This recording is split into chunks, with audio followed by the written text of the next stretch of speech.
जनसंवाद खबर में आपका स्वागत। घोसी विधानसभा क्षेत्र के विभिन्न सूर्य मंदिर घाटों पर श्रद्धालुओं के पहुंचने का सिलसिला जारी।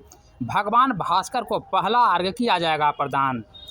दरअसल घोसी विधानसभा क्षेत्र के विभिन्न सूर्य मंदिर घाटों पर भगवान भास्कर के पहला अर्घ्य कुछ ही देर में शुरू हो जाएगा। इसको लेकर श्रद्धालुओं के पहुंचने का सिलसिला छठ घाटों पर शुरू हो गया है। छठ व्रती छठ पूजा को लेकर सूर्य मंदिर घाट पर पहुंच रहे हैं और कुछ ही देर में भगवान भास्कर को अर्घ्य प्रदान किया जाएगा। इसके साथ ही छठ व्रतियों का पिछले 36 घंटे का चला रहा उपवास में 24 घंटा समाप्त हो जाएगा। इस रिपोर्ट में आप देख सकते हैं किस प्रकार छठ व्रती छठ घाट पर आ रहे हैं ताकि भगवान भास्कर को अर्घ्य प्रदान किया जा सके। छठ घाटों को आकर्षक ढंगों से सजाया जा रहा है। यह काको के दक्षिणी सूर्य मंदिर घाट है जहां श्रद्धालु पहुंच रहे हैं। दक्षिणी सूर्य मंदिर घाट पर है जहां छठ पूजा को लेकर श्रद्धालुओं के पहुंचने का सिलसिला शुरू हो गया है।